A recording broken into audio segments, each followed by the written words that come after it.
Hey everyone, and welcome to another edition of Recapping the Past, recapping space and time with Doctor Who Series 5. I am your friendly neighborhood Soda, joined as always by Ben Rayner, and today he is 50-ish fingers of custard. How are you guys doing? Great. Still recovering from the taco stream that, as of the recording of this video, happened a few hours by my account. And if you want to watch Soda do something completely stupid, go watch the first part of that video. Hey, there's a reason why it's the first part. It's because of me. I got a question about your Sonic Screwdriver 50. Is it like mine, just a cheap toy, or is it like no? Actual? It's an actual screwdriver. Oh, it's a practical screwdriver. Yeah, it's an actual screwdriver. And fun fact, I was a mechanic in the military, so I actually took this thing to the military with me as a backup screwdriver. And I don't know if you guys can tell, but this thing has literally been through a war. That's why it's so busted and battered. Oh, and it doesn't even make the sound anymore. I think, the whole contraption where the light turns on used to be in here. That's gone. Nowhere to be found. One of the heads of the screwdriver is missing. And it just, all around, it just looks a bit destroyed. Mm-hmm. I'll show it to you. And this thing keeps coming off by accident. Oh, yeah. No, that's definitely been through the ringer. Yeah. I didn't know that they actually did proper screwdrivers. Yeah, it was either this or a remote control for the TV. So I went with the screwdriver. Yeah, it's actually a screwdriver. But there is something we really want to talk about today, because the day we're recording this, something massive in the world of Doctor Who happened. They announced there's new showrunner who's going to take the place of Chris Chibnall. 50, would you do me the honors of saying who the new showrunner is? None other than Russell the Davis, as he likes to be called. Yeah, none other than Russell T. Davies. Yeah, but one time he jokingly called himself Russell the Davis. Anyways, yeah, the original showrunner of the Eccleston through Tennant eras is coming back for arguably the most important Doctor Who event of the decade, obviously the 60th anniversary special, and potentially beyond that. No, not potentially. It's confirmed beyond that. Oh, so that's why you always read an article all the way to the end. He's going all the way. He's back full-time. Yeah. Definitely my personal favorite showrunner of the show. And what a great time. I mean, of course, there's going to be some discourse and people saying that, oh, they saw the direction the show was going and they had to bring him back. And, people are going to be talking about this negatively for a very long time now. The important part is that, to quote Rafiki, the king has returned. Agreed. If anyone can bring it back to the glory that it was when Tennant left and when Matt Smith was there, it's definitely Russell T. Davies. Okay, I have a question for you guys, if you don't mind. I'm new to all this. Yep. The new doctor. Yeah. And the new doctor. The new doctor. I definitely can't count doing that. Is this the equivalent to what it would be like if George Lucas came back to Star Wars right now?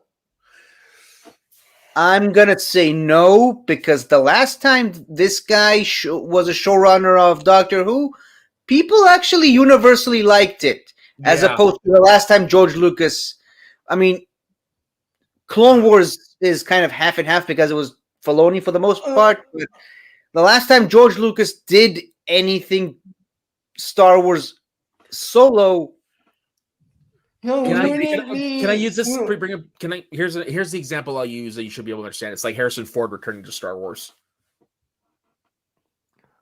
Okay, I was going to say, how about everywhere now Filoni we're going to take the helm of Lucasfilm.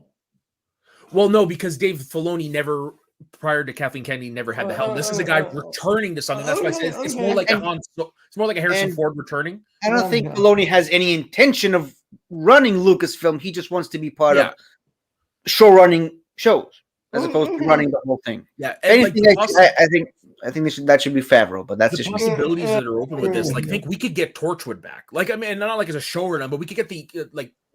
I don't know. We could. That's open now. We can get Torchwood back because he was the Torchwood guy as well. So would it be feasible? Would it be plausible for the 60th anniversary? You get that person. You get Tennant. You get Smith. You get Eccleston is being no. Eccleston He would be has no. slightly softened on that front he's in softened. recent years. Yeah, but his issues were with Russell T Davies. It wasn't primarily with BBC. Specifically him? I Well, did not know that. He didn't say everything I've read. He hasn't said specifically him, but he said the atmosphere, which I'm assuming Russell T Davies was a part of. So I don't know, because here's the thing. Him and Russell actually worked very closely on the Torchwood show. Eccleston really helped produce a lot of the Torchwood episodes. What? Yeah. Like Torchwood, the TV show. Yes. The fuck? It's been portrayed that he's had issues with BBC and all these guys for years, and he was working on The Torchwood. BBC is a big entity, and granted, they have issues with a lot of people. That's true. But- Wow. Okay, but- I didn't know that he was a part of that. He was involved. He with never, Torchwood. to the best of my knowledge, he never specifically said who he had problems with. He just said, me and one of the higher-ups clashed. That's Okay, really see, all- for some reason, my mind went to Russell T Davies because that's usually how it is. It's a I clash. think with the I think if you look closely, you can see Eccleston's name on a lot of the early Torchwood episodes, especially season 1 and 2. I'm gonna look that up right now. But now we could feasibly get back the characters that were from his run. Like you said in our chat earlier, we could potentially get Mickey. We could get Jackie, maybe Rose, Tennant. Who knows? I personally, I think we could get more. I think we could get more Captain Jack. More Captain Jack. I want Captain Donna. Jack is nothing but a good thing. I want Donna and I want Rose, Emma. I want a green companion lady. What? Martha is can't always last do on your Donna. list. You can't What? do Donna Why not? because it would rewrite everything that they left off But if with her. anything can make it happen, it's gonna be Russell. That's true. That's true. If anything, I could see them. I could. Here's the only way I could see it bringing back Donna and maybe not have a major fan backlash. I think if they were to rewrite her ending, there would be. It would be if they visited Donna at a time before that while she was. Like Okay. an earlier version. Why can't they Yeah. do that? They can't. That's not something that thought into my head prior. But because if you were to go back to Donna after the No, man, it would not, like you said, it would not be before that finale. but Yeah. there's a Can- lot of can I s- possibilities now. Can I just sit down and just talk a little bit about some of what I think is the negatives of this? I want to see. I would have wanted to see Jodie Whittaker under the leadership of Russell T Davies Yeah, as the Doctor, but her and Chibnall are a package deal. If when one of them leaves, the other leaves with them. which is what happened with Moffat and Smith, and Yeah. Tennant And Tennant and Davis. But to that point, I think we discussed this off air a little bit. So Whittaker's official last season is going to be this year, with 2 more specials coming out the following year. The next year after that is the 60th anniversary special, which would also, if it'll be a full season, it would officially be the 40th season of the show overall. Yeah. I can think of no one better than Russell T Davies to do that. And what if, just possibilities here, what if Jodie Whittaker's final episode is the episode she regenerates on the 60th anniversary special, written by Russell T Davies? That would be huge. It'd be huge. And also, Russell T Davies has shown that he's capable of working with other doctors, because probably not going to discuss this on this episode, but still kind of technically part of the season we're supposed to cover today, The Death of the Doctor, the Sarah Jane Smith episode. That is a 11th Doctor storyline featuring Sarah Jane Smith and Joe Grunt, or Joe Jones, written by Russell T Davies. Well, yeah, because he was the showrunner of Surging Adventures as well. Yeah, but he was the showrunner. He didn't write most of the episodes. Mhm. He did write this one though. Yeah, that's one who would have been great to bring back, but unfortunately, he can't resurrect the dead because, as the genie says, I just don't like it. You don't remember that when he's telling Aladdin, like what the wishes he can't grant, and Aladdin's like, I can't bring people back from the dead. Yeah. Oh God. I love Robin Williams as Genie as Aladdin. God, could you imagine? This would have been fucking nuts. Could you imagine Robin Williams as the Doctor? No, it wouldn't have worked. It so would have worked. No, it wouldn't. No, the Doctor. I don't know. I think he could have, because he's such a great actor. He could have done the goofiness of Matt Smith, but he could have also done the seriousness of Tennant. Damn, you're right. Damn. And the dude was a big nerd. I mean, frick, he named his daughter after the Zelda video games. Like, I think I'd also heard he was a Doctor Who fan. Okay, can we get the time machine right now and travel back to 2014, grab him, and then make this happen? It's a fixed point in time. I'm sorry, we can't. Yeah, it's a fixed point. Yeah. Okay. So although multiverse. Oh, that's true. Multiverse. Yeah, multiverse. Yeah. Although in probably the multiverse, he'd be less hairy. Yeah. Probably in the multiverse, he might even, God forbid, he might even be less funny. And that's a good one romantic actor. So, yeah, better stay away from that multiverse. Yeah, probably. Yeah, let's just stop from going down that rabbit hole before we all get really depressed here. But no, we are here to talk Series 5 of Doctor Who. This is the first season of Matt Smith. And if I'm not I wasn't watching at this time. My very first episode was The Doctor, the Witch, and the Wardrobe. So that's the season 7 Christmas special, Ben. Okay. But what was it, 50? Were you watching live? It was season 6. Christmas special. End of season 6, sorry. Yeah. End of season 6, beginning of season 7. It's that one. But were you watching live at that time? Like, were you? Of course I was. Okay. It was right after the Tennant era. I transitioned into the Smith era. Okay. So what was it like, the anticipation like leading into Matt Smith? Because I remember Matt Smith, while Tennant laid all the groundwork for the popularity, Matt Smith is the one that blew the door open. Yeah. What was it like going into the 11th hour as a fan? Okay. Going back into the time machine into high school me, I was one of the majority that was not a fan of Matt Smith taking on the role of the Doctor. Originally nothing against Matt Smith. I just could not conceive of the idea of anyone other than Tennant being the next Doctor or the new Doctor. So I just threw myself into a place where I just forced myself to dislike anything that had anything to do with Matt Smith. Yeah, I was. You were one of those. I was one of those, but I was young. Come on. Yeah, young. I needed to do those mistakes to be able to learn from them. But yeah, I disliked the look of Matt Smith. I disliked the costume. I disliked the trailers that came out. Granted, in my defense, though, the very first trailer they released, I still would die on that hill today. That first trailer they released, the teaser, I should say, not a very good one. It got better as they went along, and the trailer that they then kept for sort of the coming soon, which was attached to the end of the 11th hour, that's a much better one. That's an improved one, but the first kind of look that we got to see of the Doctor, not a very good one. Very bad angle choices to shoot the Doctor. We see that moment in Victory of the Daleks where he punches the scientist. We see that kind of at a wrong angle, at a bad look on his face. We see him that moment in the Time of Angels when he shoots the gravity orb, when he gives that magnificent speech about what you don't put in a trap. They cut out the entire speech. All you see was just him shooting a gun at thin air.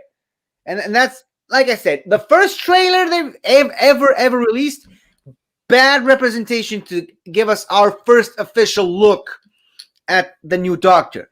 So I resented the idea of Matt Smith as the new Doctor all the way going into the 11th hour. I slightly kind of thought I thought to myself, okay, he was good immediately after the regeneration from Tennant, but then obviously I forced myself to hate it. And then I saw the 11th hour, and the guy won me over. I never in my life have I had such a big 180 about a franchise. That's the next thing I was going to ask you. Like, how long did it take you for Matt Smith to win you over? But it seems it was right off the bat. It kind of took a while because of the opening of the 11th hour with this whole thing taking place. Oh, but really? You're not a fan of that? That whole sequence of him just trying different foods and spitting them out. That was like, okay, that's a thing now. Played out the window is like, and get out! It makes me laugh every time. Yeah, in hindsight, yes, I love that scene now. But watching it for the first time, and remember, this is my first introduction to this new Doctor, minus the regeneration scene. And this is how you choose to introduce the Doctor. Thought that was a little weird at the time, but now having seen all of his stuff. Going back at a rewatch, it's like, yeah, it perfectly fits what this Doctor is going to be several seasons down the road. But then the moment when he really, really won me over was that famous, iconic scene where he calls the Atraxi back to Earth and they run through all the stuff. And he's like, is this world protected? And you see all the other villains from... You even get to see shots from the classic era of Doctor Who villains, something that didn't really happen prior to that. And then you see the rundown of all the Doctors that came before him. And then he just shows up and he's like, hello, I'm the Doctor. Okay. Basically, run. And you see him with the new costume and everything and all of that. And it's just, that was the moment where he won me over as the Doctor. The second... Hello, I'm the Doctor. Right? Yeah. He just oozes such confidence in the role. Like, you believe him. You really believe him. And you know what? Bow ties are cool. Damn right. They are. For my best friend's wedding, I had cufflinks that said bow ties are cool. It broke after. I had a bow tie in for my sister's wedding. Yeah, I went and bought a bow tie afterwards. Not like a fancy one like that, like just a dress one, but I bought a bow tie for sure. But yeah, that is how you introduce a Doctor the right way. That is how a Doctor can win you over. Yeah. Something that's, I'm sad to say, didn't quite happen in any of the Doctors that came after him. But I still love them as the Doctors nonetheless. I'm personally curious to see like how I will attach them, because I do remember watching a bunch of episodes for Capaldi's first season, but that's kind of what turned me off. But you didn't watch his first episode. I watched. I think I watched all of his first season. I know I've got up to for sure to the end of with Clara. But I saw the first, I think, 6 episodes of the Whittaker one because the channel was free, so I figured I'd try it out. So I'm curious to see how I latch onto them personally. Because when they introduced Capaldi as the Doctor in his first episode, not including obviously the regeneration scene, they kind of did something similar to the whole eating food and spitting it out, but wasn't quite as effective. And I remember not. I think they did something better with the introduction of Whittaker, but none quite as effective as Matt Smith's introduction. I think in the modern Who, I'd say his is the best introductory episode. Yeah. Yeah. If you take into account Rose, you take into account Christmas Invasion, you take into account 11th hour, and then whatever the names of the episodes of Deep Breath and The Woman Who Fell to Earth. Yeah, Matt Smith has the best debut episode, hands down. Yeah. Because it unlike the Tennant ones and all the other ones, it pays homage to the past Doctors, even having him as wearing Tennant's outfit for 90% of the episode. Yeah. They pay homage to the past while looking forward to the future. Agreed. Well, Whittaker had all these clothes most of the episode also, but not, like I said, not quite as effective. What were you about to say, Ben? there was a question I was going to ask you when we get to this about this episode. Okay. Should I ask now or should I wait?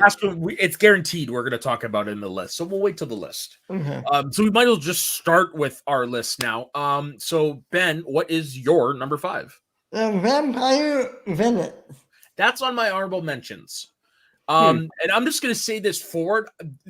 I actually had a hard time picking 5 episodes with this season. I really did. There are some great episodes, but that's the thing about the Smith-Moffat era. There's just as many bad episodes as there are good ones. The Smoffat era. Oh, the Smoffat. So yes, I think I spent a little too much time with Taco last night. maybe. So the Vampires of Venice, Ben. Why did it make your list? I didn't like this episode because it was a fun adventure with the 3 of them in Venice. The first adventure too. The first adventure, you get the flavor of Rory and what he's like. You get Amy. It is a fun episode.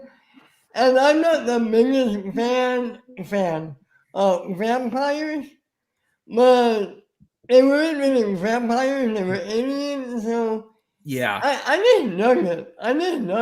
For me, the only part of the episode that I enjoyed was the Rory Amy Doctor stuff.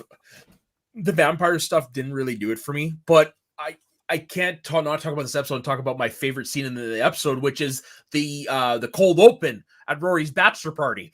Yeah. It's like, by the way, there's a girl outside who might be cold, or I just went into the wrong bachelor party or something like that. It's just like It's like awkward yeah. moment, but that scene shows you just who this doctor is. Yes. And I'll be honest, Rory, and I think I mentioned this in our group chat, Rory is like Mickey 2.0. Like, they took the idea of Mickey and fixed his problems, and that's basically Rory, in my opinion. Yeah, I think he's a better version of what Mickey of that, because we do actually get him as a full-time companion, which we never got with Mickey. That's what I'm saying. Yeah. And for a much longer time. Yeah, and with these ones, the line in the sand was drawn when it comes to Amy and the doctor, where with Rose it really wasn't. So because Rose, because she's such a great companion, she as soon as she saw someone more interesting, she gave Mickey a nice kiss on the cheek, and then she left him for the doctor.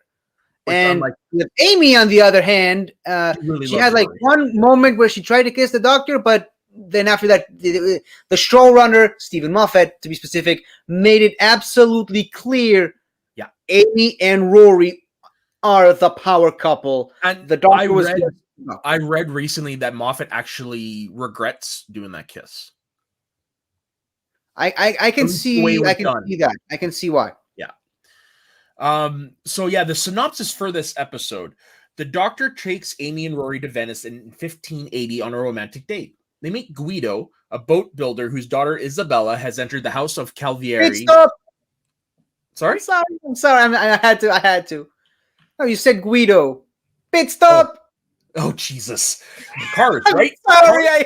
Yes. Cars. I love that character in Cars. Me too. Guido is distressed because Isabella did not recognize him on the street and now has vampire-like fangs. The doctor, Amy, and Rory investigate the school and learn that the city's patron, Rosanna Calvieri, is a fish-like alien and has sealed off Venice in an attempt to make it a refuge for her race after losing their home planet to the cracks in the universe. Rosanna transforms the girls admitted to her school into her race to be mates for 10,000 of her male children who are waiting in the water. Guido sacrifices his life to kill the girls from the school, and Rosanna activates a storm to flood Venice, but the doctor foils her. As the last of her species, the hopeless Rosanna sacrifices herself, and as they leave, Amy asks Rory to stay and travel with her. It's like I said, it's the bad episodes. What make them good is the Amy Rory doctor component. That I don't think in any of the episodes that I've seen can say was that they ever had a bad, that they were ever bad. Yeah, yours is bigger than mine. Let's not go there. Yeah. Also, it might interest you, Ben, since you said you're not really a big fan of vampires, there are actual vampires in the Doctor Who universe, and they're actually the main reason why Rassilon rose to power the way he did. He led the Time Lords into a war with the great vampires, and that's why he was anointed the Lord President of Gallifrey. Do we see the vampires? Yes, in the Fourth Doctor's final season. That's Tom Baker. Oh no, I mean, do we see them in the modern Who? No, as far as well, maybe Russell T Davies is going to bring them back, but I doubt it because Tom Baker pretty much wiped out the last remnants of those. Yeah, but you got to remember though, the first Dalek adventure is their last adventure, so anything is possible. Actually, re-examining the Daleks timeline kind of isn't. I was lied to. There is one thing I want to do. It was the belief for a very long time by a lot of people. There is one thing I want to call out, and that is Rory calls the Doctor out on his shit in this episode. Yeah. And I have the quote right here. You know what is dangerous about you? It's not that you make people take risks, it's that you make them want to impress you. You make it so they don't want to let you down. You have no idea how dangerous you make people to themselves when you're around. He's right. And that's a great callback to what Davros said to him in Journey's End. Yeah. Okay, so my number 5 is Amy's choice. Snipe Hunt. What's your number 4? Oh, well, that is my number 4. Okay, so let's talk about it now then. So Amy's choice is a fun episode because it plays with the idea of which world is real, which one's a dream. And you've got some really stuff. Basically, what it ends up being, it's basically that moment from The Princess Bride when both cups were poisoned. Oh yeah. It's basically what it ends up being. Both worlds were fake. Yeah, that's right. Both worlds were fake. Yeah. I just enjoy this episode just because it's funny to watch them react to the two different worlds. Because in one, Rory and Amy are married and she's pregnant, like heavily pregnant. And in the other one, they're just on the TARDIS. I like in the one where she's pregnant. I like when the Doctor says, "You swallowed the planet." I'm pregnant. I like when the Doctor calls it Joel, and she goes into labor, and everyone starts to freak out, and she says, I'm thinking, that's what you get from calling my planet Joel. Yeah, this is the quote. You swallowed the planet. I'm pregnant. You're huge. Yeah, I'm pregnant. Look at you. When worlds collide. Doctor, I'm pregnant. Look at you both. 5 years later, and you haven't changed a bit apart from age and size.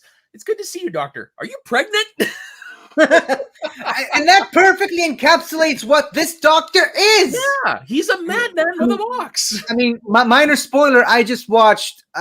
Before we started taping this, I just watched A Christmas Carol. Yeah. There's a moment in there when Khosran Sardik tells him that the controls are isomorphic, and he's like, "Isomorphic? There's no such thing." And he starts shaking the whole thing. He's sonicking the whole thing. He's like, "The controls are isomorphic." Or there's this one between Amy and the Doctor. Amy says to him, "Shall I run and get the manual?" "I threw it in a supernova." "You threw the manual in a supernova. Why?" "Because I disagreed with it."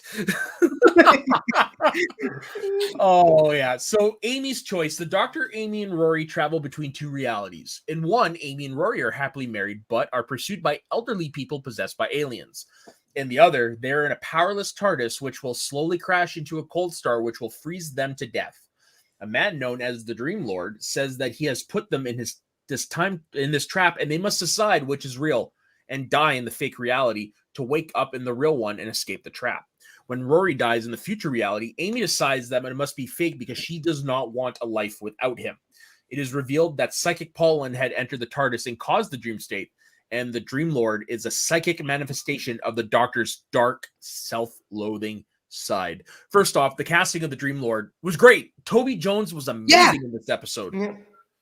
Dobby is now a Time Lord, sir. That's right. The voice of Dobby. To kill the Doctor. Yeah, the voice of Dobby. I would say the reveal at the end kind of not pissed me off, kind of annoyed me. Really? Yeah, I would have loved to have the Dream Lord be like a recurring character, kind of like a mix and Felix. Yeah, If you they could have gone that road, but I don't know why they chose not to. Because here's the thing, Ben. Here's the thing. Another callback to classic era Doctor Who. Stephen Moffat does this all the time. By the way, just wanted to point that out. Is there anything bad with that? No, it's just sometimes I think he overdoes it. Oh, but okay. we'll get to that in some of the later episodes, especially during the Capaldi era. But here's the thing: in Colin Baker's last season, which was the Sixth Doctor, they introduced the idea of the Valyard, which, as the Master says it, there's a bit of evil in all of us, Doctor. This is between your 12th and final incarnation. That's who the Valyard is, and that is why I personally believe, they never confirmed it, but that's what I personally believe the Dream Lord was. The manifestation of the Doctor's evil self, which would make sense because it kind of started during Tennant, especially post Journey's End Tennant, because that was technically the 12th incarnation of the Doctor, technically speaking, and then Matt Smith is kind of the 13th.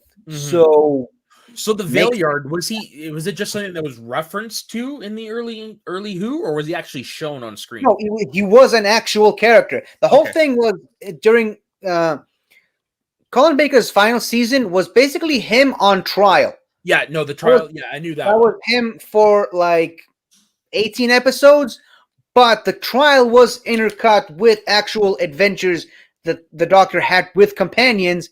And so the majority of the episodes was the adventures that he had with companions, and then they occasionally, sort of like Once Upon a Time, they cut back to the Doctor in the court scene with the judge and the persecutor, which was the Valyard, and right at the end you learn through the Master that the Valyard was actually the Doctor's future self. Yeah, that's a character like I've always heard of, and I thought it would be kind of fun to re-explore that character. Well, yeah, it's a shame they never did. You know, when I first watched that episode for the first time, I honestly believed that was the Celestial Toymaker. Oh. Because in expanded Who media, he's kind of known as the Guardian of Dreams. Made sense for the Dream Lord, but yeah.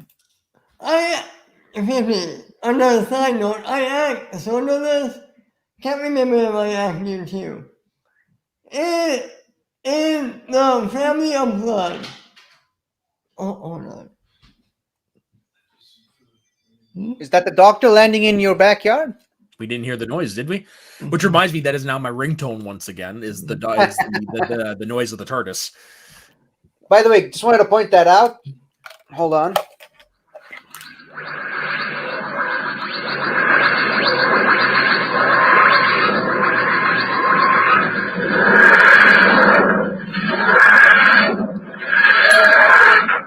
And if you were to call me right now,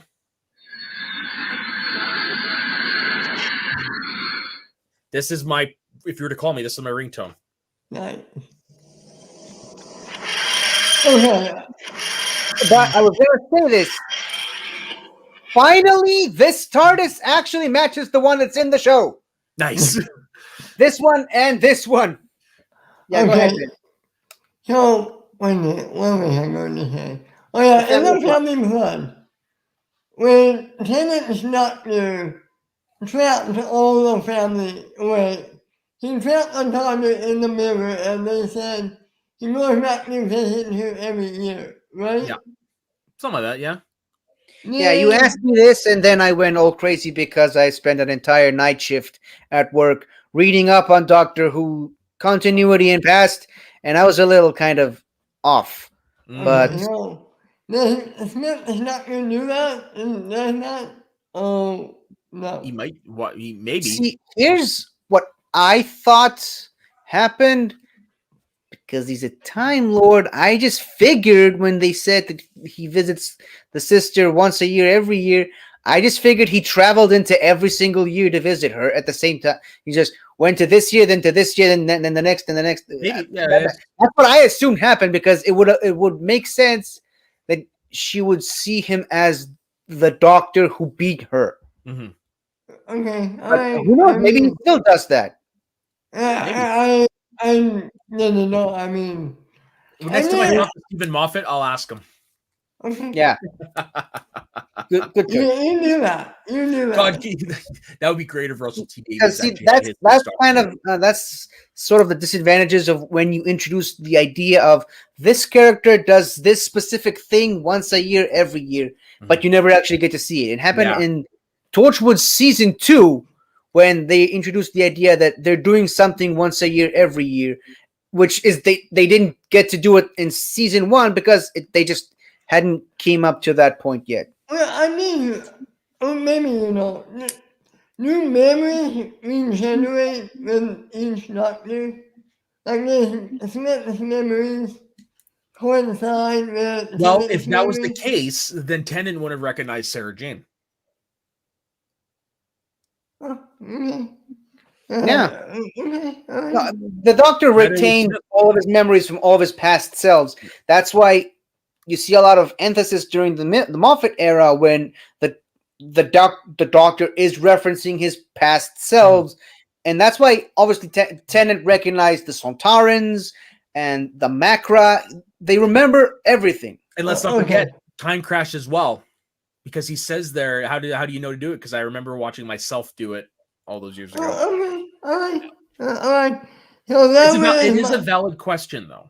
It is a very much valid question. It is. It is something that is open. It is a question that could easily come up. Like, does he remember his past selves? And the answer is yes. But fortunately, unlike most other answers in Doctor Who, this one is actually answerable. Yeah. Okay. So that was your number 5. That was my number 4. So my number 4 is The Lodger. Oh, really? Not on my list. I personally have really love the James Corden episodes. That was my first introduction to him. I thought it was genius because it was just a simple, grounded Doctor episode and a serious season full of madness. Yeah, and it's another great way. It's another great way of having a sort of Blink, Love and Monsters, Midnight type of an episode. Yeah, agreed. Because it's an episode you can film in just 2 weeks. Yeah, without Karen Gillan. After stepping out of the TARDIS in modern-day Colchester, the 11th Doctor is blown off his feet by a blast of air, and the TARDIS, with Amy still inside, dematerializes into the time vortex and refuses to rematerialize. With Amy's help, the Doctor tracks the disturbance to the upstairs flat of a 2-story house.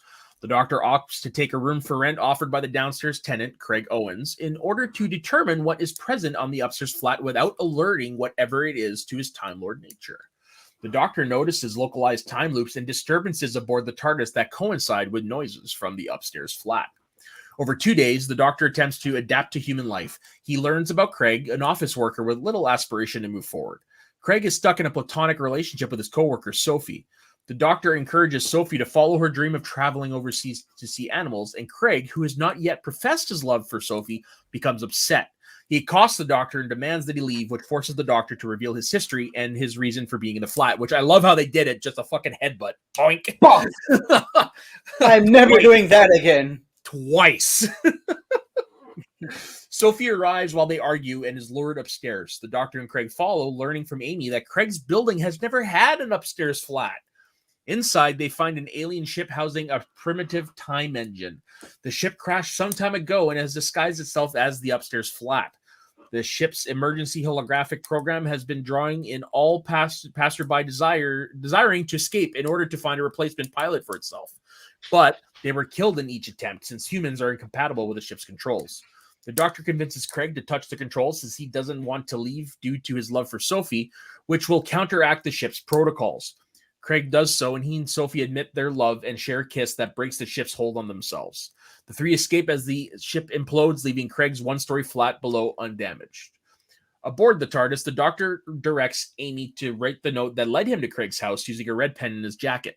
She rummages around and finds the engagement ring from her fiancé, Rory, whom she had forgotten after he was consumed by the crack in space and time and erased from existence.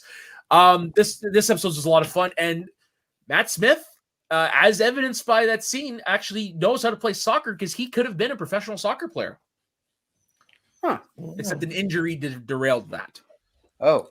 Yeah. But in pure turn left fashion, we got one of the greatest doctors of all time as a result. Agreed. 100%. Oh, yeah, nice callback too, 50. Nicely done. And did you also like the fact that when he was playing soccer, he had the number 11 on his shirt? Yep. Nice touch. Nice touch. Yep. Yeah, actually, that nice touch does come back again in another episode in the next season, I think. So yeah, this is from IMDb. In the middle of the when Matt Smith was 16, before he became an actor, he was a football player for Leicester City Football Club, but had to stop due to issues with spondylosis. Never heard of it, so I'm actually gonna look. Wibbly wobbly, timey wimey. Yeah. I actually entered StreamYard by accident again. That was weird. There we go. Don't close the stream! Don't close the stream! No, it's because I'm copying and pasted the link to the show in the Google thing by accident, not the word I'm looking to. It's a stress fracture through the pairs. It's a stress fracture of the lumbar vertebrae. Oh. Yeah. Nice. Not nice, man. Well, yeah. Nice that you were able to figure it out. Yeah. But by the way, Ben, did you notice that he was that the site was referring to the specific sport as football? The way I know. I know Americans are stupid and we call it soccer. You know, I wouldn't say what? Stupid. I would just say arrogant. I'm kidding. There's always got to be there. Or in other words, American. Exactly. It's just like ananas. Yeah, people. We're just busting your chops, but Americans like to be individualistic. That's not a dig. That part.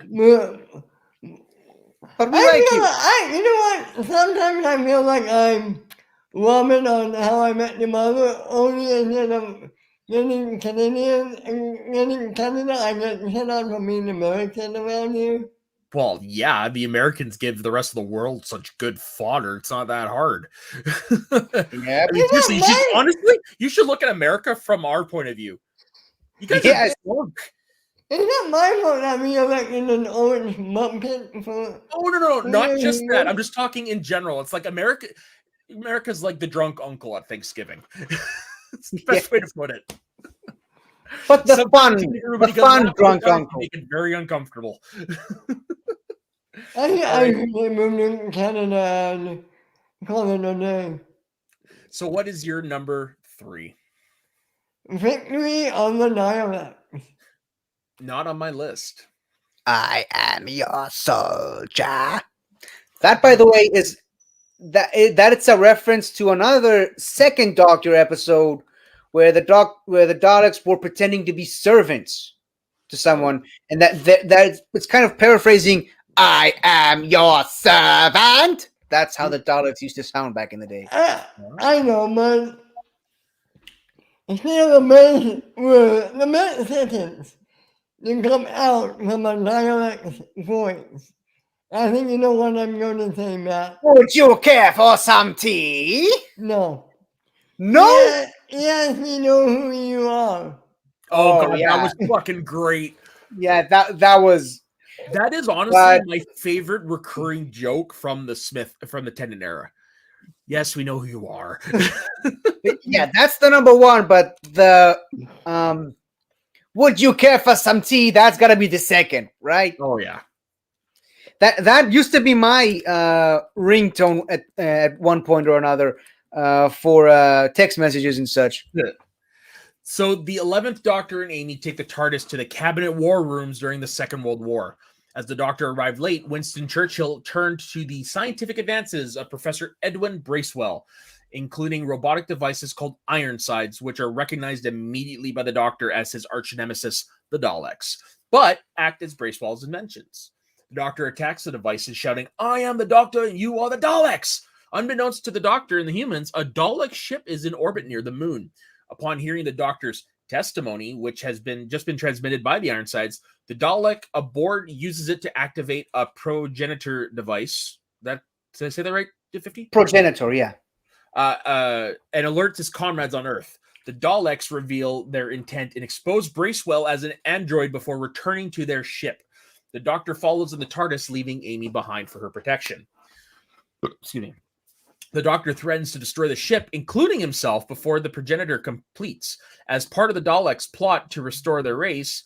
But the Daleks fire an emergency beam at London that lights up the entire city minutes before an air raid by the Luftwaffe, leaving the Doctor's allies vulnerable and creating a stalemate. When the progenitor completes, 5 brand new Daleks in larger redesigned casings emerge from the progenitor chamber. They disintegrate the older impure models who die willingly. At the same time, Amy convinces Churchill and Bracewell to use the technological know-how they have obtained from the Daleks to modify 3 Spitfires so that they can fly in space. The pilots attack and destroy the dish on the underside of the Dalek ship that was firing the energy beam. Before the last Spitfire pilot can destroy the ship, the Daleks trigger the power source inside Bracewell that contains an unstable wormhole that will consume Earth if released. Because, of course, you would. The Doctor, torn over defeating the Daleks or saving Earth, orders the Spitfires to stop his attack and returns to Earth. With the Doctor's help, Amy is able to convince Bracewell that he is more human than machine, deactivating the device. The Daleks, having played on the Doctor's compassion for Earth, announce their victory and retreat into hyperspace. The Doctor and Amy remove all the advanced technology borrowed from the Daleks, despite Churchill wanting to use it for the war, and convince Bracewell that he need not be deactivated because he helped save the world. It's a good episode, but I mean, like in terms of Dalek ones, it's not the best. Because personally, outside of the 11th hour, I think the first few Smith episodes aren't the greatest. I think it takes them a little bit to get to where it is, where we remember Smith being. I didn't get, as I am myself smart to any Dalek episode. Yeah. And I me didn't too. think- I didn't think it was really cool that he fool and then get the upper hand on the Doctor. And the Doctor, even though he won the battle, he didn't win the war because No. And that goes for most of the Dalek episodes. yeah. Mm-hmm. And I like the new design of the Daleks. I hope we see more of that. Actually, so going back to high school me, people hated that design when it came out. Oh, boy. Really? I mean, the memes were a glorious time to live in, but people. Are you talking the new design, or are you talking like the camouflage design that they had at the beginning? No, people love that, but people hated the new colorful designs. I mean, there were memes of like the Teletubbies saying the Daleks. Mhm. People compare them to the Teletubbies. That's how much people hated the new design, which kind of explains why, minor spoiler, going forward in the Smith era, they very slowly transitioned back to the original regular look of the Daleks before they got redesigned all the way in the Whittaker era. So yeah, after doing that, Stephen Moffat brought the original design of the Daleks back and did not tamper with it until after he left. And this is the first episode that starts hinting at what's to come throughout the season. The Doctor refers to the events of the previous Dalek invasion of Earth in the Stolen Earth and Journey's End when talking to Amy about the Daleks, and becomes concerned when Amy does not remember these events. And that actually is something that keeps creeping up as we get closer and closer to the finale. Yeah. And by the way, did you know that each of the, I know people hated the color for the Daleks, but did you know that each color has its own purpose? No, I did not. The white one, obviously, is the supreme because, white people rule, obviously. There's But 3 white guys. yeah, obviously I'm joking. But so the white one is the supreme. The blue one is the strategist. Okay. The orange one is the scientist.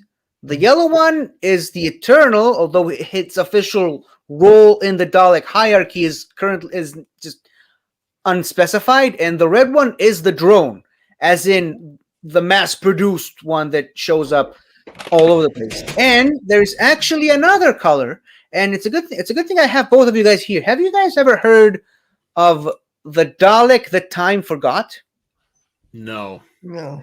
It's a fan film, a fan short film that, for my money, it should be considered canon. It comes up pretty much immediately after this episode ends, for the most part, and it's arguably the best fan film I've ever seen, Doctor Who or otherwise. I highly recommend you guys watch it immediately after we finish this. You will not be disappointed. No. Especially you, Ben. And there is a reason why I'm saying that. Okay. I'll definitely have to check it out. So my number 3 is the finale of the season, the Pandorica Open / The Big Bang. That's not on your list, then? No. Wow. Okay. I'm actually a little surprised by that. I think it's the first time we've ever done a list where the season finale was not on your list. I don't know what this is. It's just not on my list. Wow. So I love these episodes personally. I really do. Especially the Pandorica Opens. I think the Pandorica Opens is the best of the two. In my opinion. I don't know about you, 50. What do you think? That was purely great timing. But That's my dog. Oh, what? I thought that was. I legit thought that was 50. Going. But yeah, I was gonna say I think the Big Bang might be my favorite, just because of how it ties the entire series together in one neat little bow. That's true. Just for me, I just love the freaking randomness. Hey, there's a dog.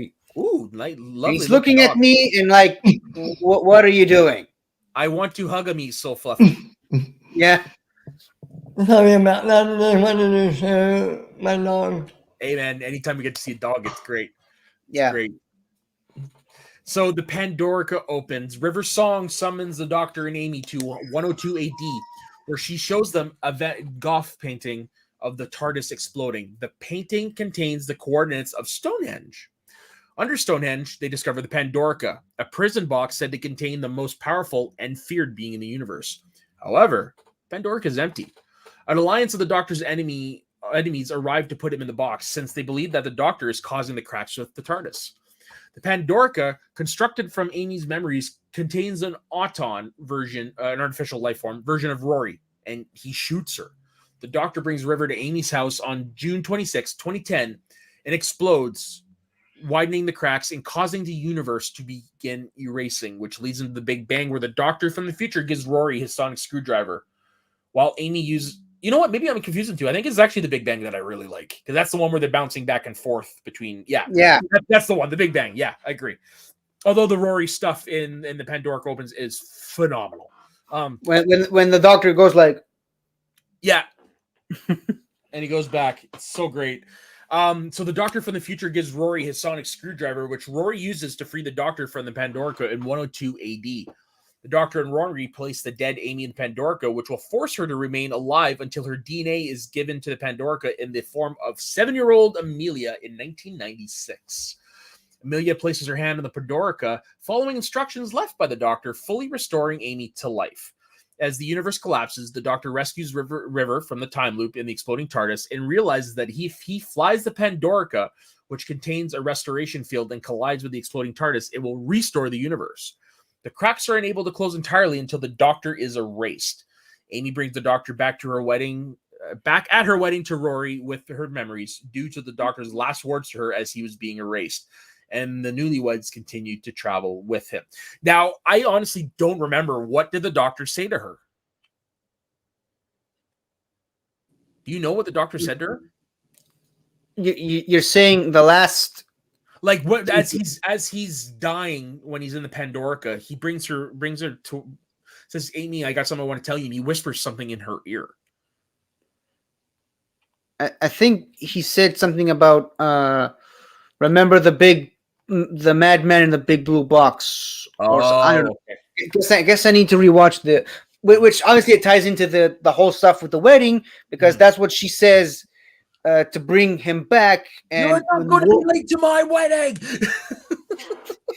And when Rory asks her what is that thing that is suddenly appearing inside her wedding, she says that it's something old, something new, something borrowed, and something blue. Yeah. Which is the TARDIS all over. That's my favorite scene of that episode is when she remembers and the Doctor comes back. Yeah. And they're all dancing to a song by Queen. Yeah, crazy little thing called Love, and the Doctor with his weird dance. Yeah. Amy says make that into a gift that says, "I regret nothing." Yeah, no, I love that. I love that gift. But what I love is Amy's like, "Oh, that's the worst dance ever." And then we see him teaching it to everybody. And everyone does it. Who's the man? Who's the man? Oh yeah, who's the man? I'm not gonna use that again. Oh yeah, no, it's great fun, but yeah, it is the Big Bang that is the bigger of the two. Although the setup for the Big Bang is really good as well. Like I said, the stuff with Rory, where they're trying to figure out how the hell he came back, is very intriguing. And then when River discovers how it is because they're using the memories from the things from her room, the memories, and what does she find in a book about Romans? A picture of Rory. That's why he's there with his memories. And he's the man who waited because he waited 2,000 years by the Pandorica side until it was time to reopen it. Yeah, and that's why they're so perfect for each other because she's the girl who waited and the boy who waited. Yeah. Yeah. And also something we should have talked about this during when we talk about Amy's choice. Yep. That episode does give us a lot of foreshadowing. First of all, Rory dying. Yep. And Amy dying right after him, but also Amy being pregnant in that episode. That was a great use of foreshadowing to the next season. Oh. Yeah. Well, I know who that kid is. So in the script, it was written that the Doctor was a terrible dancer and danced like a drunk giraffe. Okay. All right. I want to ask you this. Yep. Who's the worst dancer? Matt Smith as a Doctor or Shanda Ming? I mean, a drunk giraffe is pretty bad. I'm gonna go with the Doctor because it's funny when Matthew Perry does it. It's still obvious that he's he's making it look like he can't dance. Whereas Matt Smith is just natural. It's like I can believe Matt Smith dances like that. That's how he thinks dancing is. Yeah, and it's Matt versus Matthew. Yeah, there you go. I'm not Matt the Block into that mix too. Although he's probably the best. All the Matts. All the Matts. What about you, Matt? Are you a good dancer, Matt? No, there's a reason why I was only given one dancing role in the 3 times I was in a musical on stage. What musical? I had a dancing role in The Music Man. I was just a chorus member, and then the other 2 roles, they were big roles, but fortunately they did not involve dancing. So Stephen Moffat stated that the title "The Big Bang" is his favorite dirty joke in the series. You know why?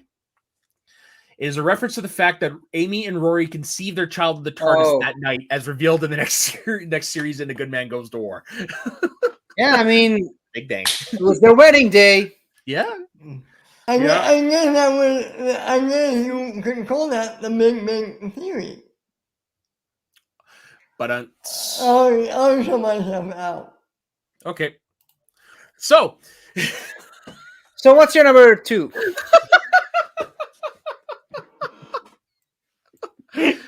I think I broke Ben.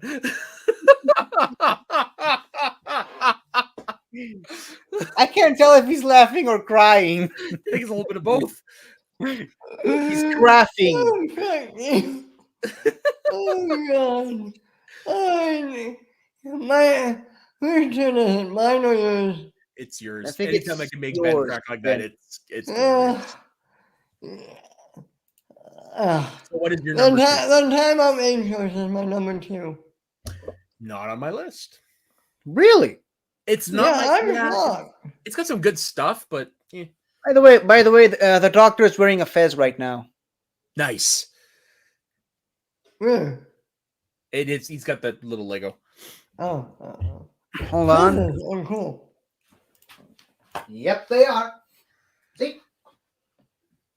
All he needs is a mop. So for you, it's Time of Angels, Flesh of Stone, then, right? The two-parter. Yeah. Like, I mean, there's a lot of good stuff in there. It's just when you hear who my 1 and 2 are, you'll be like, I get it. Well, I think I know you're not. I think I might know one of them. But, Yeah. I know River Song. Who doesn't? So, I mean, yeah, why not? And I love the Angels. I don't know who's creepier. The Angels or the Daleks? For me, it's the Angels because the Angels are more likely to be real. Yeah. And it's much more psychological horror as opposed to a more traditional type of horror.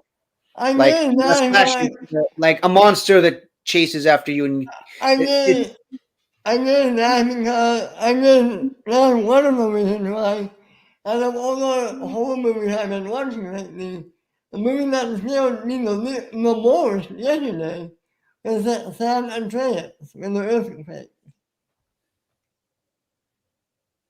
Okay, then. It's not really a horror movie, but yeah. But earthquakes, man. Earthquakes. Well, yeah, it does hit a little too close to home for you. Yeah. So in the San Andreas Valley. Yeah. Yeah. So the time of the Angels begins. River Song, a woman from the Doctor's future, summons him and Amy to help her. Father Octavian, played by Ian Glenn, or as my friends like to call him, Sir Friendzone from Game of Thrones. No, he's not Sir Friendzone. He's Captain Friendzone. Yeah, we call him Sir Friendzone because but basically he's Friendzone. Sir Lord Friendzone. Yeah. Yes, Sir Lord Friendzone. Nice. And his group of militarized clerics destroy the last weeping angel on the site of the crash ship Byzantium on the planet Alphaba Metraxis. It is revealed that all statues in the stone labyrinth where the ship had crashed are weeping angels and are gaining strength from radiation leaking from the ship. As the weeping angels surround the group and several clerics are revealed to be dead, the Doctor destroys the gravity globe, which has made the labyrinth unaffected by gravity. And in the Flesh and Stone, the group are standing upside down in the ceiling of the labyrinth, 30 feet above the opening of the Byzantium, which they enter to escape the weeping angels. A crack similar to the one in Amy's bedroom in the 11th hour appears inside the ship. The Doctor discovers the crack, which erases people and things from existence, was caused by an explosion on June 26, 2010. A projection of a weeping angel entered Amy's eye after she looked into a weeping angel's eye in the previous episode, and the Doctor tells her to keep her eyes closed. As the gravity fails, the weeping angels fall into the crack, erasing them from history and from Amy's eye. Amy asks the Doctor to take her home, resisting her attempt to seduce him. He learns that Amy and Rory's wedding day is June 26, 2010. That's a fixed point in time if I ever heard one. Yep. And am I the only one who, after watching this episode, every time the angels show up, I cannot look them in the eye? Yeah. That which holds the image of an angel becomes itself an angel. Yeah. It's really, really creepy. But there's a scene. I like the scene in here, and I remember the first time I watched it, it made no sense to me. But fortunately, in The Big Bang, they explain is when the Doctor, after he leaves, he's immediately right back and he's giving words of encouragement to Amy, like "Don't forget me" and all that stuff. And you're like, "What the hell is this?" And in The Big Bang, that as he's going back in time, he stops at certain moments, and that was one of them. And if you rewatch that scene in Flesh and Stone, you'll notice that when he's giving those words of encouragement, he's got the coat on. Yeah, the previous Doctor took it off in that very same episode. Ben, you're muted. I know. Oh, I thought you were about to say something. That's why you're muted. No, I don't think it's the best Weeping Angel episode. That for me is still Blink. But it's a fairly it's a decent to all right episode for me. Yeah, I mean, we talked about the horror aspects of the angels. The angels are basically slasher villains. They get worse and less scary the more you see them, the more episodes they feature in. Yeah, which is unfortunate. But I mean, if the character, if this kind of creature, it's like, what do you do after you first introduce them? Yeah. So my number 2 is probably one of the most famous episodes from this season, Vincent and the Doctor. Also not on your list? Really? Wow, you are surprising me today, Benjamin. During a visit to the Musée d'Orsay in 2010, yes, I went pretentious on that, the Doctor finds a creature in the church window of Vincent van Gogh's The Church at Auvers. He takes Amy back to 1890 to meet Van Gogh and to discover why the creature was in the painting. Welcoming them, Van Gogh works with the Doctor to find Crafts? A Crephaeus. Crephaeus, a lost blind member of an alien species whom only Van Gogh can see. Van Gogh kills the creature, although he empathizes with its pain. Before they leave, the Doctor and Amy take Van Gogh to the present, where he discovers that people will admire him. This gives Amy hope that he created more paintings and did not commit suicide. Devastated to learn that he still took his own life, she learns that one of the sunflower paintings was dedicated to her. Arguably his most famous sunflower painting. But think what you want about the episode. Once he makes a decision to bring Vincent into the future to see what happens to him, like basically how he's remembered, because during Van Gogh's time, he didn't sell shit. Like that's all legit, all that stuff that they put in the episode. He didn't become famous till after he took his own life. But to see them bring him in time, have Bill Nighy explain to not knowing Van Gogh himself just how important his artwork is one of the most beautiful things I've ever seen put on screen. Yeah. And it was really just a love letter to Van Gogh. Yeah. And not a standard Doctor Who episode. Yeah, it shows why Doctor Who is so good. So good. Yeah. And the acting by Tony Curran in that scene, be a mixture of emotions going through him is just top-notch acting. Like it's a great performance by Tony Curran. You can't watch that scene, even if you're not an art fan, you cannot watch that scene and not cry. Agreed. Yep. I agree. But can I just say, I have to say this, huge missed opportunity that the song playing while he shows him the future with all of his paintings, huge missed opportunity that the song playing is not Starry, Starry Night. Am I correct? How do you miss the mark like that? Missed it by that much. But I love the fact that the name of the episode is Vincent and the Doctor, which is the name of a Van Gogh painting. Yeah. Oh, it's the song Vincent by Don McLean, by the guy who wrote American Pie. Really? I actually never heard this song before, Vincent.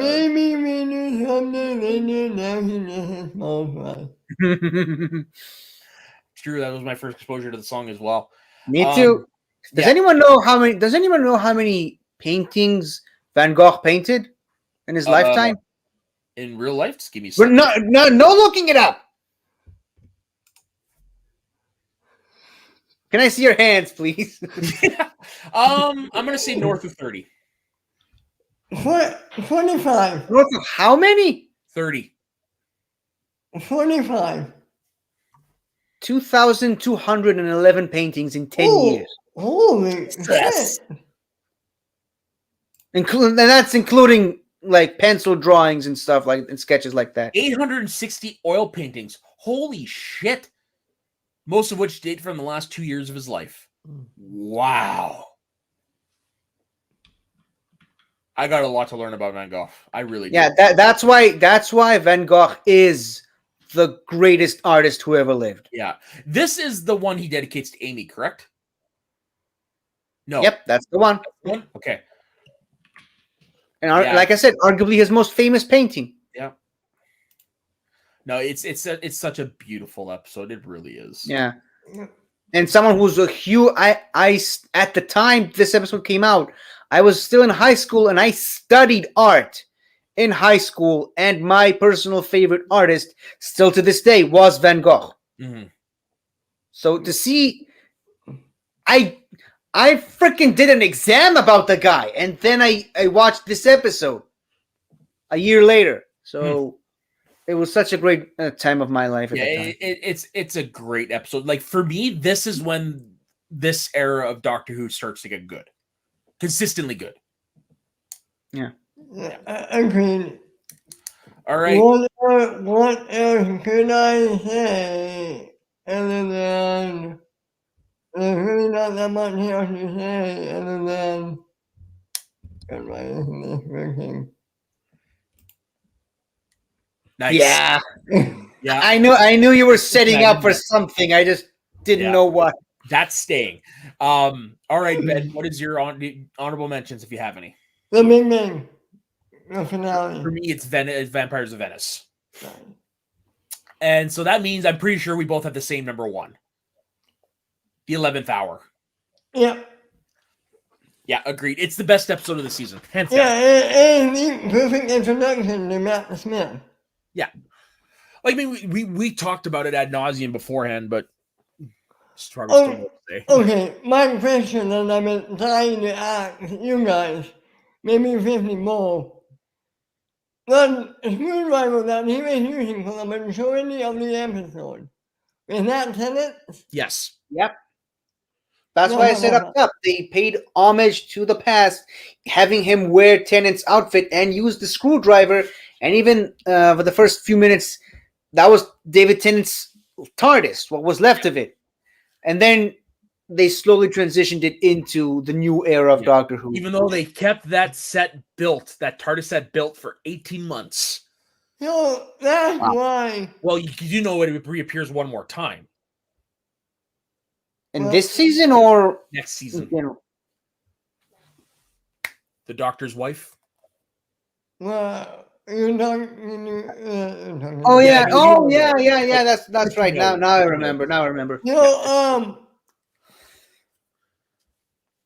Matt Smith was wearing David Tennant's outfit. Yep. I didn't realize. Is that why it's so big on him? I guess it is. I think they're about the same size. They're about the same size, but just remember this: he just survived a crash. So it might look big because he's raggedy. He's disheveled. Yeah, that's where the whole idea of the Raggedy Doctor came from. Okay. Raggedy Man. And you know which future Academy Award winner is in this episode, right? No. Really? Okay, so the lady holding the two girls' hands. Yeah. Yeah, she looked Olivia familiar. Colman. No way. That's Olivia Colman. What was she in? She won for the she played Queen Victoria, Queen Elizabeth. She won for playing Queen years ago. Yeah. Okay. Yeah, I know who it is. Yeah. No, that's Olivia Colman. Oh yeah, I'm surprised you didn't catch that because it's not like she's really disguised or anything. It's kind of weird looking back at how many of the great actors of today are in those early Doctor Who episodes. Agreed. I mean, you blew my mind last week with Daniel Kaluuya. That one I didn't know until I rewatched the episode. Like, because last time I watched it, Daniel Kaluuya wasn't big. Last time I watched that episode, it was way before Get Out came out. Yeah. Well, same. Yeah, that was definitely a moment. Yeah, that definitely was a holy shit moment, that's for sure. Yeah, I mean, there's really not much we can say more about this episode because we really did wax poetically about it, but it sets everyone up great. We know who Amy is going forward. We know where Rory stands at this point in time. We know what the Doctor is. It's a great episode. And it's a great setup for the entirety of the Matt Smith era, Agreed. Setting up the cracks in the skin of the universe, and the idea that silence will fall. Yeah. The only thing I don't necessarily like is I don't like. This is hard to say because she's one of my favorite companions, but I think this version of Amy is weaker than what we get later on, where she's kind of like the child who never grew up. I don't know. It feels a little weird to me, but when the next season, I think that's the best version of Amy. I like the whole kiss and grab. It's fun. It is a lot of fun, but it's just a little too. I don't know. It's a little off-putting to me because I know. I guess what's coming up. I know, man. I know. Yeah.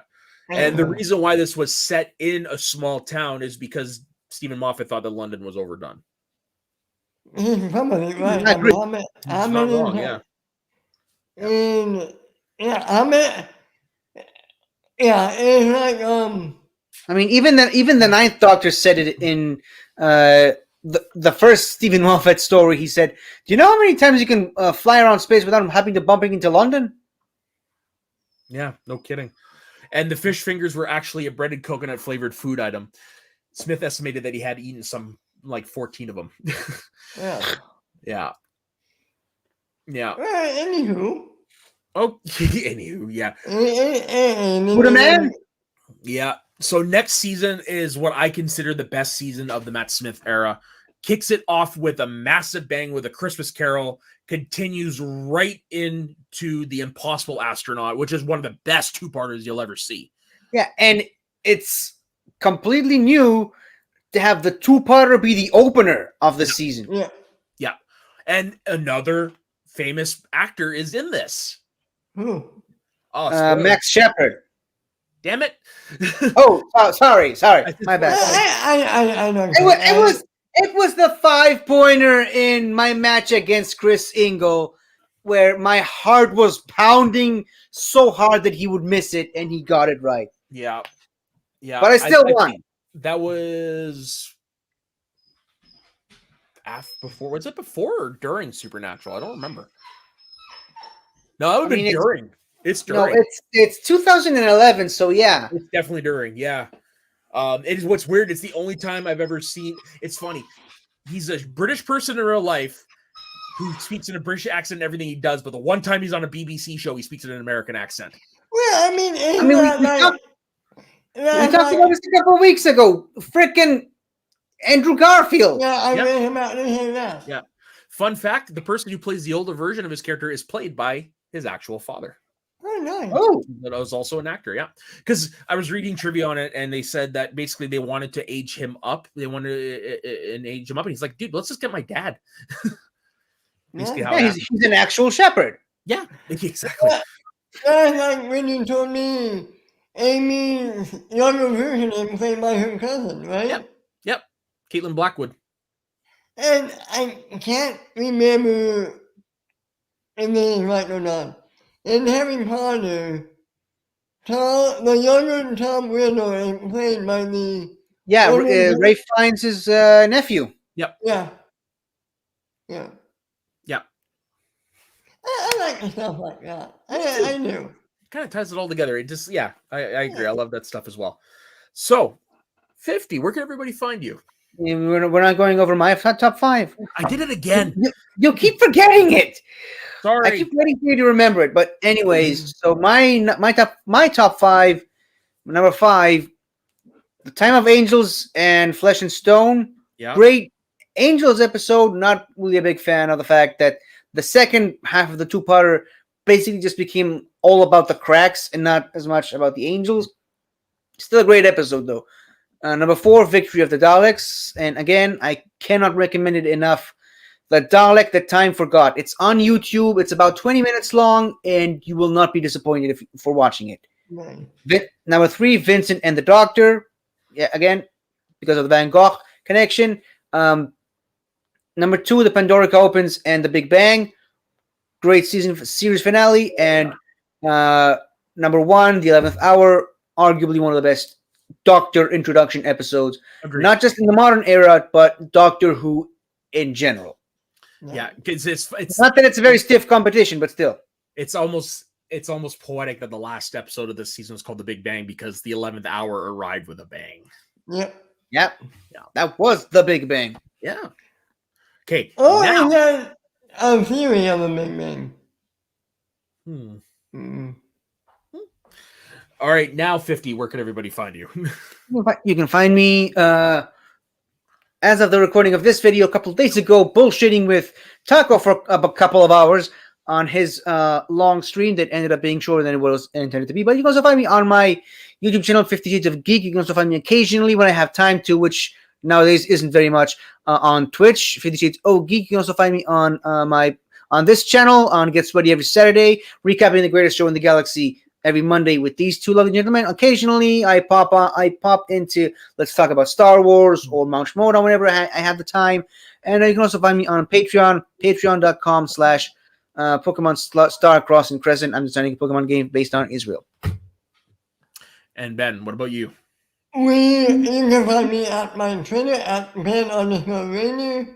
Tomorrow morning, well, Saturday mornings, when these you guys are getting ready. Every Monday right here on this. Every Tuesday on Shooting the Breeze. And normally every Saturday on Mount Slowdown. Or Slowdown show where we go into players and careers. Tomorrow, well, no, actually. You know what? Yeah. That's where you can find me. So, yeah. And as for myself, you can find me on my personal Instagram and Twitter at soda_the_saxman. You can find me on every goddamn show on this channel, pretty much. You can find me most Saturdays producing Let's Talk About Star Wars, which is on a 2-week hiatus because we do 2 weeks on, 2 weeks off because of Taco's work schedule. So yeah, no, that's where everybody can find me. Don't forget everyone to like and subscribe to this channel, like and subscribe to this video, follow 50's Patreon. It's gonna be if it does get off the ground, I think it's gonna be a good game. Yeah, me too. Yeah. So on behalf of the myself, Ben, and 50, we will see you next week on Recapping Time and Space. And you know what? Geronimo!